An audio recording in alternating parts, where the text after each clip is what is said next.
Phil. It's good to be here. I'm just going to haul my panel right on out here because all of you have chosen to be here, so you've read the description of the panel. You know I've got amazing panelists. Kim from CFO over at Comcast Ventures. Chase, who is a fintech CEO startup founder after being in the hospitality business, I have learned. Indeed. We might have to discuss that in a future panel. And Uli, 25 years with global brands from Reebok to Adidas. See, we're going to pronounce it properly. Not Adidas, Adidas. Both ways work. Both ways work anyway, so this is all great. I want to know who all y'all are. See, I got that right too. Not bad for a Canadian. Who have I got in the room? Do I have investors? Oh, we got one. Oh, we got a couple. Oh, come on, don't be so shy. Now you know you have few investors in the room. Now all the startups are going to know who you are. Startups. We got startup CEOs. CEOs of other companies. Students. Woo! Yay to the students. Aspiring startup founders. Who the hell are the rest of you? Just kidding. All right, we're going to jump in. We've got 44 minutes. I think we're going to leave time for Q&A. Well, I'm going to say, where's my 3686 folks that will be able to do some Q&A? What I'll ask for Q&A, please say who you are, who you're with, and then immediately ask your question. We love insights, but with 45 minutes, you really want to hear these folks. So if I ask you if there is a question in there, it means you're talking too much. Get to your question. On that, let's start with you, Chase. I want this first question. I'd like to get your insights first. What the heck does a CEO of an early stage company do? Great question. Other than sit on panels like this at 3686. I know. So first I would say I don't think there's one right answer. I do know that it's an evolving answer, and for me, the way I think about it is the ideation, kind of inception of our business, at least, it almost felt like a little kid's soccer team where we're all like a beehive running around the ball because everybody's doing everything. And initially, even I really wasn't the CEO. It was my co-founders and I just trying to figure it out, and titles didn't matter, and we just kind of divided and conquered. Over time, that has to change, and we recently hit 50 people, crossed that this month, so it's evolved quite a bit to where at least a lot of my time personally is either trying to bring amazing people into our business, trying to make sure the people in our business really are aligned to the strategy of our business, kind of structurally. We're structure follows strategy. And I spend a decent amount of time both still involved in product, because I would argue we still very much are an early stage company, making the transition from being pure product focus to kind of earning the right to become almost more of a distribution business and leveraging the network we've created, balanced with I'm always selling and out working deals, whether it's business development or with, we sell into financial institutions, banks and non-banks. So a lot of getting out in strategic accounts, but that's the short version, but it's, you wear a lot of hats. Sleep is not involved in the role. Sleep's not involved, no. I just want to be clear with that. Kim, I saw you nodding when Chase said he and his co-founders sort of running around and figuring it out. With Comcast, you've now CFO of Comcast Ventures for what now? I've known you for, what, seven years? Yeah.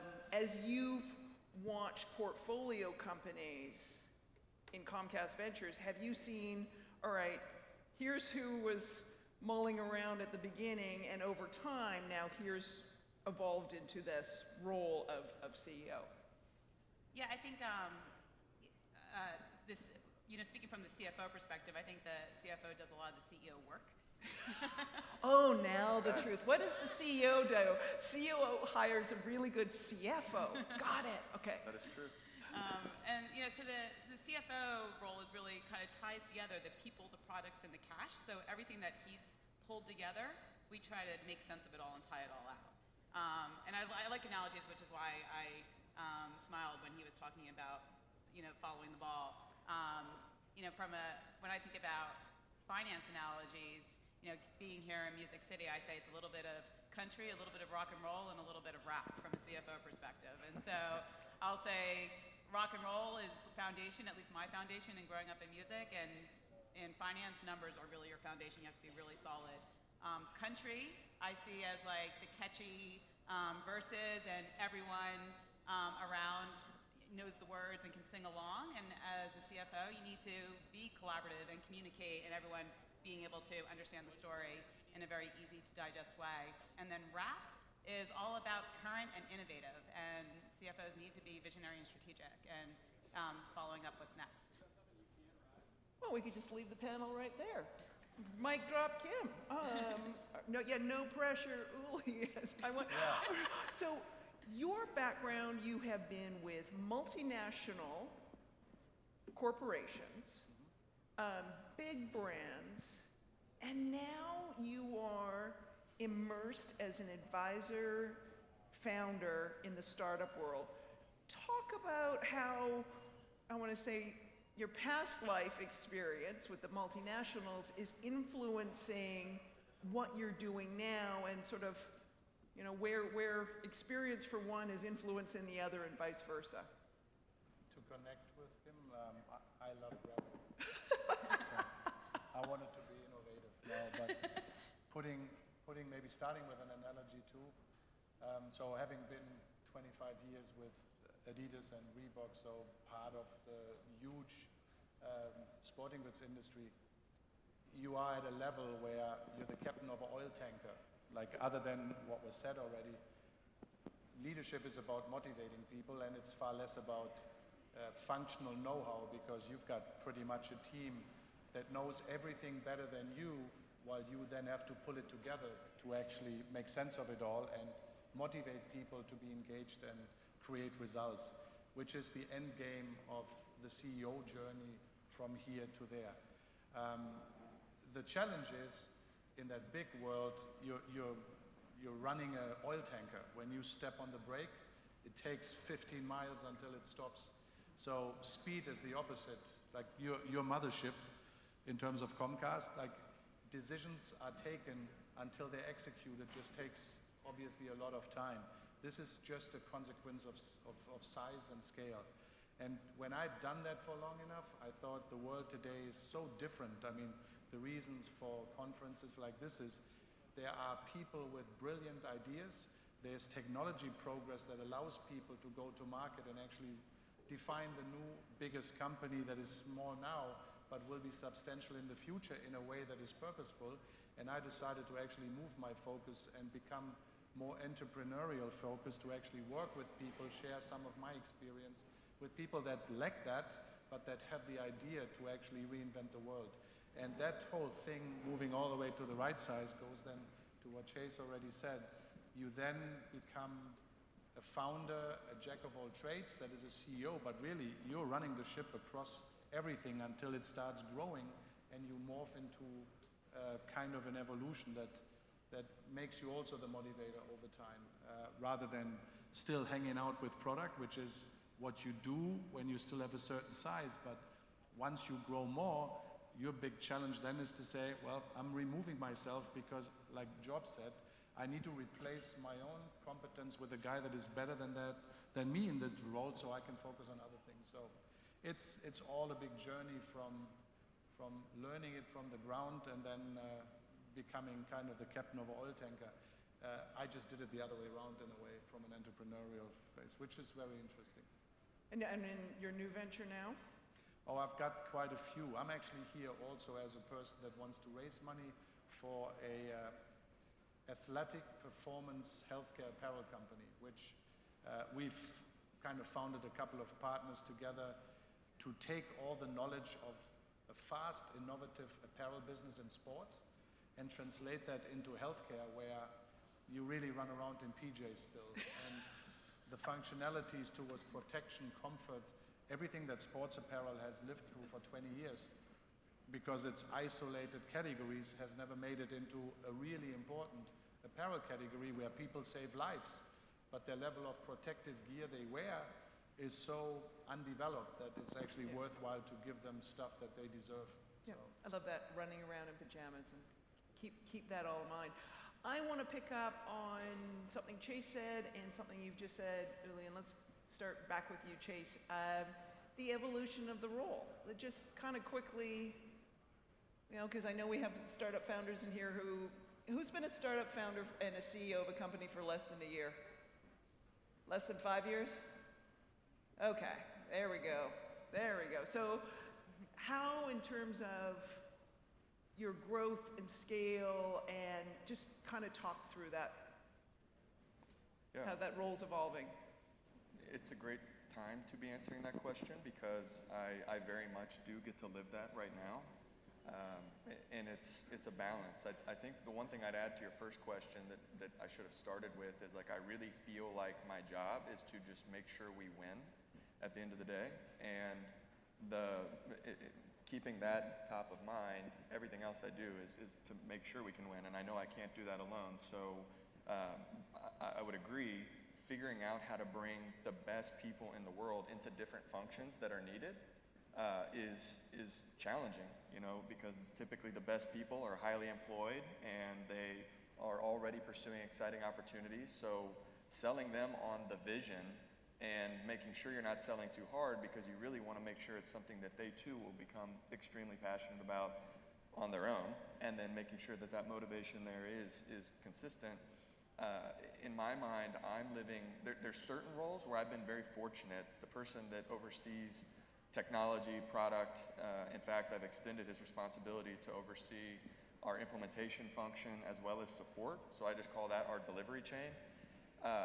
Is extremely talented, and it was a huge, he was able to remove a huge burden on my time where I was way too tactically involved in a lot of things that allowed me to put a lot more emphasis on all things revenue related, from marketing to sales to true business development and strategic partnerships that we have been pursuing, where I still feel I am incredibly, probably more so tactically involved than I wish I was. But, and there's been plenty of opportunity along the way to potentially jump at trying to hire someone to fill that seat, but it didn't feel completely right. So it's something where at least in my case, I've decided I'd rather be patient to bring in someone that I am so confident is the right person that I'm willing to take that risk. And fortunately, although he started, I guess 6 days ago, I did fill that role.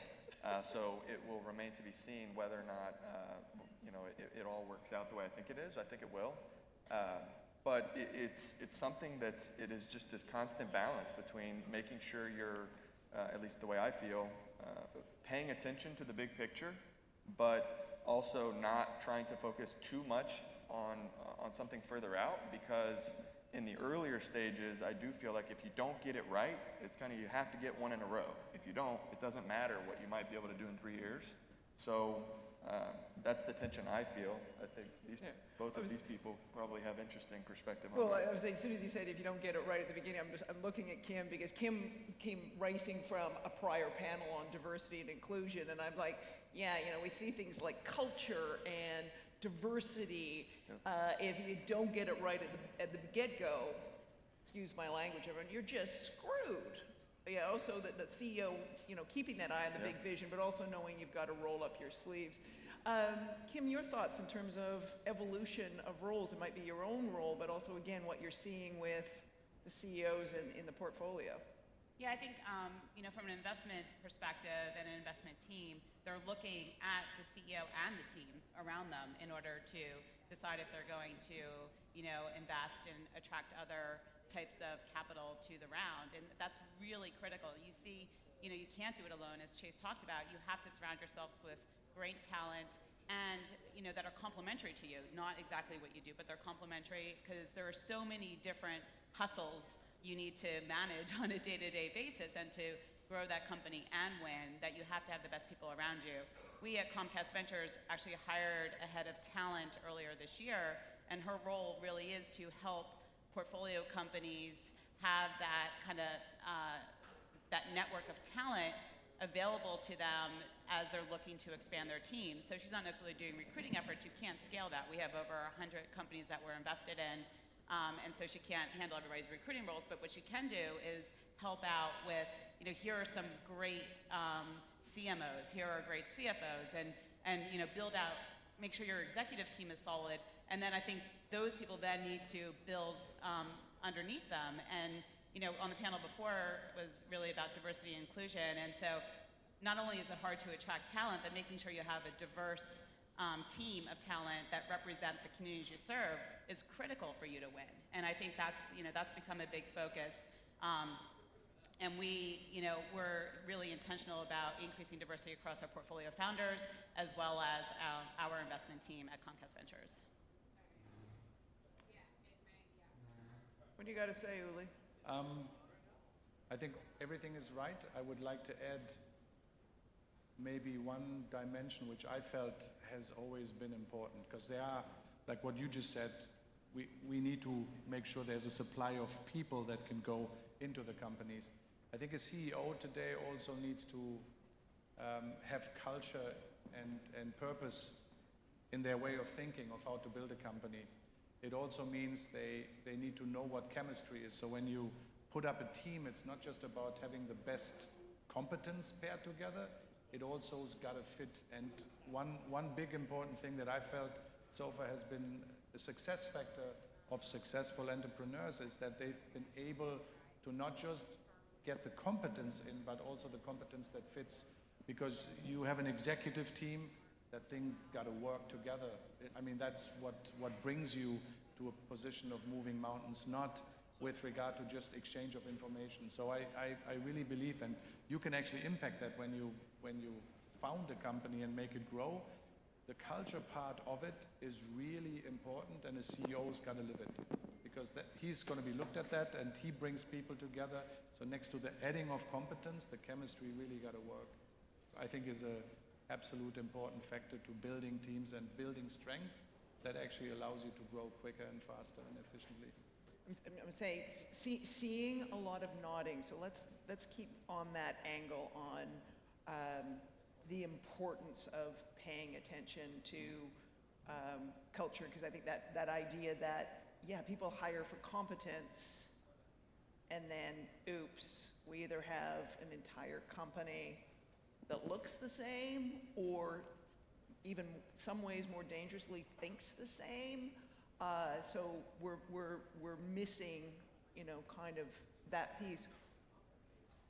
When and how, I'm sort of thinking about this from my own investments in early stage companies. I'm thinking of one founder in particular, why I was like, you know what? I'm investing in this founder who is now CEO, because she had such self-awareness on her own blind spots, as well as, I remember in one case she said, I'm firing my most competent employee because she's the most detrimental to the culture.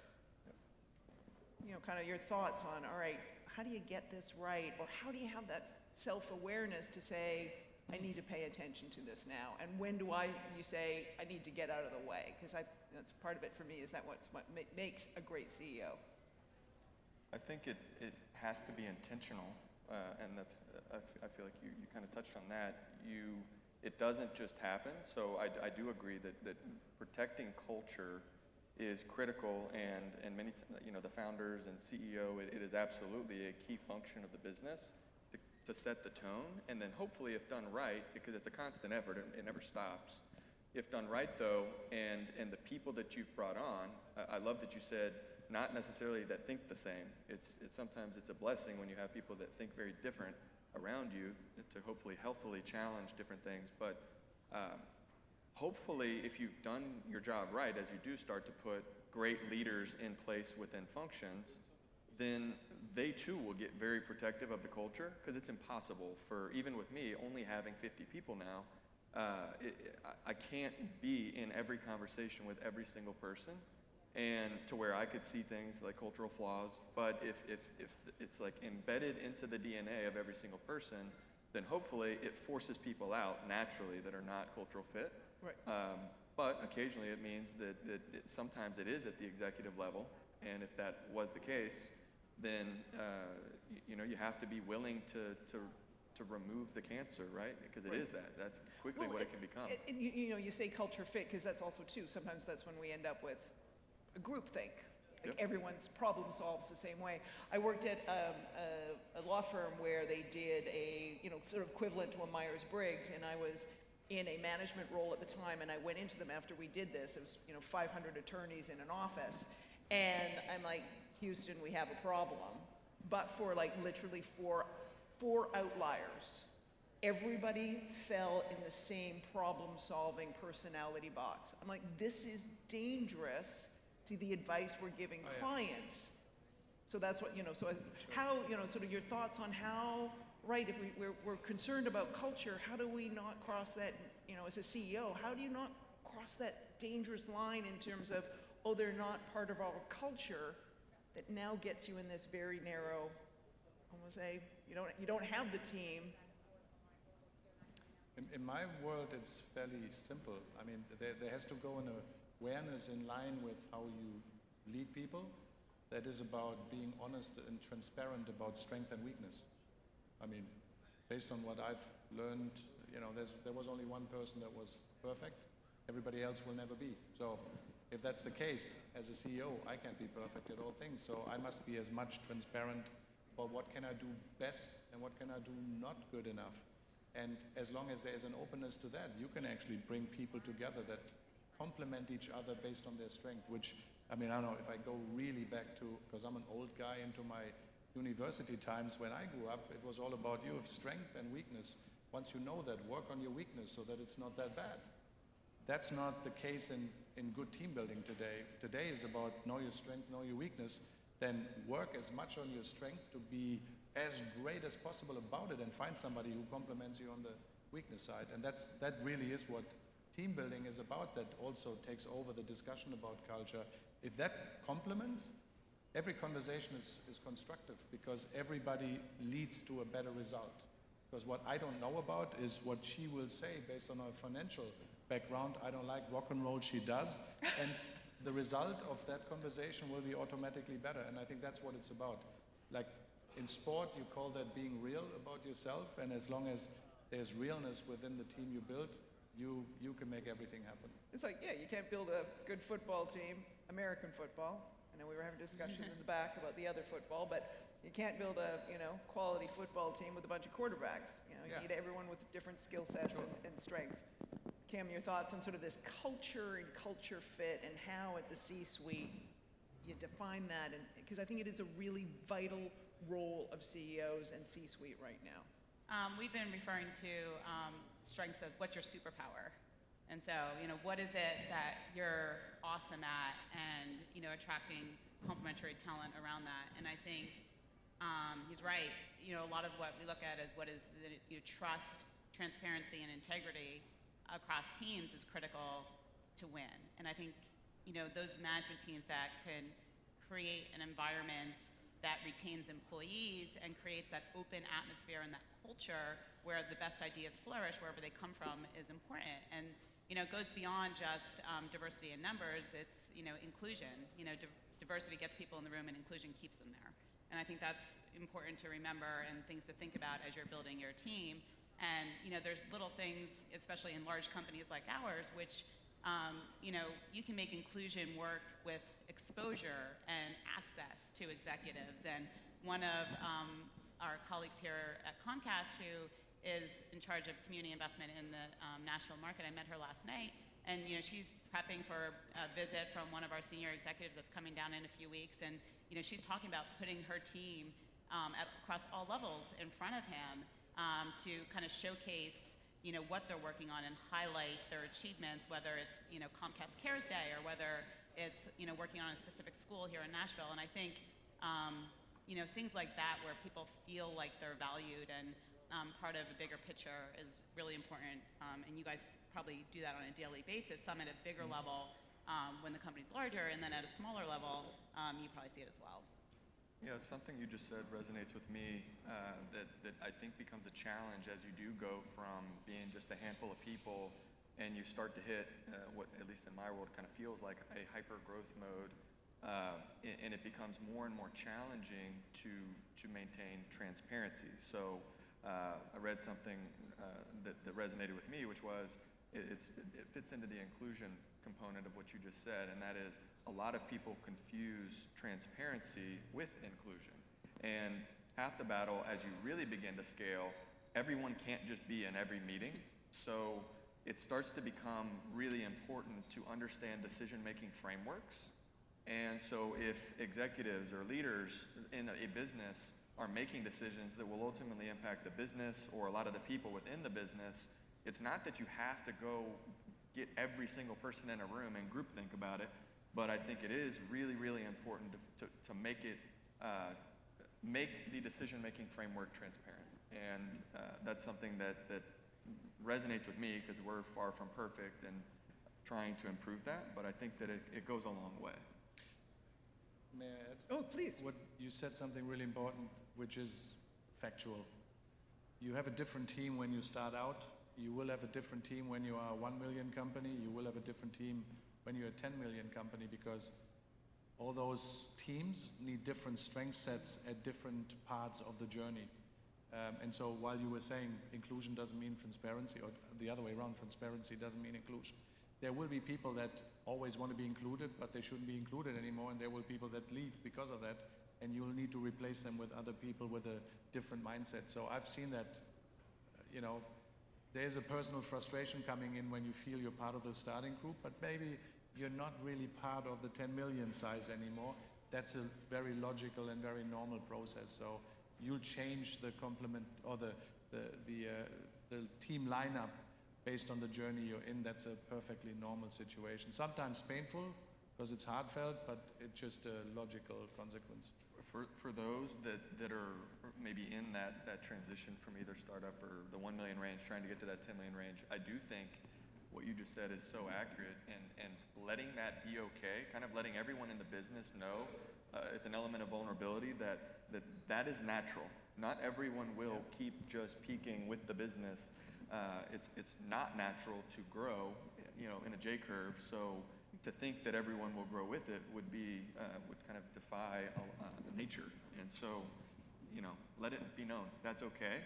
And if anything, it's a beautiful thing when some people are able to come to you saying, look, I'm tapping out. I know I shouldn't be the one running this function anymore, but I want to be a key player on the team. Or occasionally, ego is a real thing. We all have it. If someone can't accept that, then that is where inevitably sometimes they have to work their way out. And it goes back to the self-awareness point that you mentioned before. I mean, knowing what you're good at, and you may be good at, you know, being that person in the weeds doing that job, and you don't want more responsibility, or that's not where you excel. And I think that's a really good point that you both raised. Yeah. I would say I had one boss who was very clear on, all right, here's the org chart, and here's the possibilities for moving up, and don't tell me you've been here long and you deserve more money or a different title. This is all I got, baby, and you know, this is where you tap out. And then another friend who goes in as an intern in crisis management, who would always say to people who had never been through those kind of Chapter 11 situations, here's what the path looks like, and this is not for everybody. No harm, no foul, you know, unless you don't put your hand up and say, this is not the journey for me, but this is what it looks like. Yep. So I'm really glad you brought that up. So we know there's so much glory in the roles that you have. Insert sarcasm there in case you missed that. So there's so much glory, okay? But let's talk about the ugly stuff. What are the lessons from the missteps, the oops, the, you know, the F-ups and all the rest of it? What's the lessons there? Chase is sitting in the middle, like you're not sweating yet. Should we start with you again? Bring it on. Too many to name. Oh, no, you're going to name one. You're not getting off of the too many to name answer. No way. Let's see. You know, people is one, or hoping that someone, so like I too, and maybe I'm more introspective on it now than ever because I have lived through what we're talking about, where either I didn't take action potentially fast enough on someone that had clearly been outgrown and been able to have the crucial conversation of, you have a decision to make. Like, there could be a path at Built, but you no longer need to lead this function. I've absolutely, in probably multiple areas of our business, fallen into that trap, because in some cases you do feel so much allegiance to those people that believed in, from day one, Right. and it's hard. And, Really and hard. I'm saying that, and then that fight for talent, and you're Oh, like, yeah. oh, Jesus, am I going to have more work on my plate or add to somebody else's, and it's going to take me forever to fill this role? Is that part of what kind of gets you to the ostrich and stick Oh. your head in the sand? Absolutely, it's intimidating because there's so much going on. As you know, success is a gift and a curse, because you do get pulled so many directions, and it's a very high class problem to have. But you're, you know, yes, I mean that's the answer. It's very frustrating if you even realize you have potentially outgrown a role, and know what it takes to really go find someone that can take it to the next level. It doesn't just happen. It takes a lot of work to get the right people into the business. The other thing that comes to mind potentially in our case is we were never a company that really tried to sell futures. We invested heavily in product from the very beginning, and probably underinvested in go-to-market. And now we're kind of flipping, and I think that that's probably the inverse of what a lot of companies do. But I think my hindsight is, like, once we really started clicking and it was resonating, I do think in our case, I wish that we had put gas on the fire faster. And some of that is just hindsight 2020. But for anyone out there that like, you know, it's working and you're winning, I would, you know, within reason, be prudent about it. But I would really encourage, you know, get smart people around in the company, outside of the company. Make sure everybody's looking at it the right way. But if everybody agrees, like, let's put gas on the fire, I would say do it, because there's not a lot of times where you have unique opportunities to perhaps take a market, and you know, nothing happens fast enough as is. So go down that path, because I wish I had done it sooner. Don't make Chase's mistake on putting gas on that. It's much better being sold out than having inventory burning in your warehouse. That's true. All right, Can I- so can I yeah, add no, go, something? yeah, no, and on this missteps and errors and F-ups. Yeah, I think add on. the underlying real important thing in my experience is, number one, you'll make many wrong calls. There's also bad luck. The one thing about bad experiences is it's what drives you to be better next time. So my professional life is about all the success times we had were great parties. When I was challenged with, you know, the next situation, I never looked back to the good times. I've always looked back to the tough times and what did I do then. So I believe that the whole formulation of wrong calls, mistakes, mishaps, and challenges, that's the formula that helps you to grow and be better next time.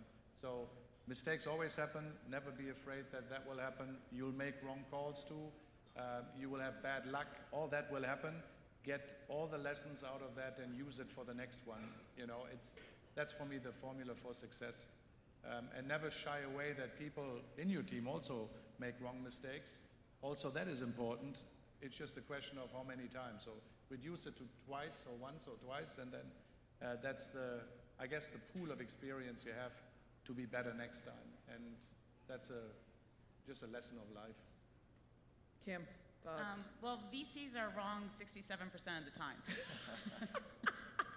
So we're in the business of making wrong decisions. Oops, so like all the founders are out there going, oh my God, am I going to be one of their 67%? Shit. Okay. But when you get the one right, it more than offsets the rest. And Yeah. so, you know, we're in the business of, you know, making those bets or those investments in, you know, multiple different businesses in the hopes that, you know, one of them succeeds. And so, you know, I think a lot of the references are right. We have, you know, the way we look at it is as investments are, maybe if they don't pan out as we anticipate, you know, we kind of dissect them and say, you know, what did we get wrong? Did we get the team wrong? Did we get the product market fit wrong? What was wrong on it? Was it too capital intensive?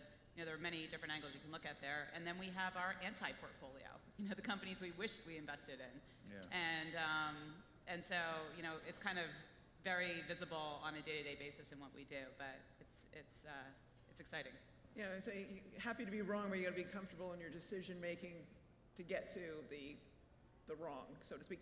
You know what, before I think we got time for a couple of questions from the audience, but how do you motivate your team to take chances that may be wrong?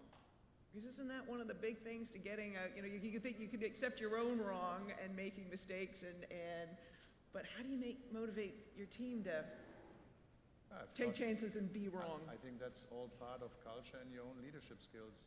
I mean, you live it, and as a person that leads an organization, you're the person that people look at. So if you live that, then that's what the company's going to do. You need to encourage people to do that. Again, it goes back to you start a company and you stay on top of it and you let nobody develop on the side, then you still may be successful.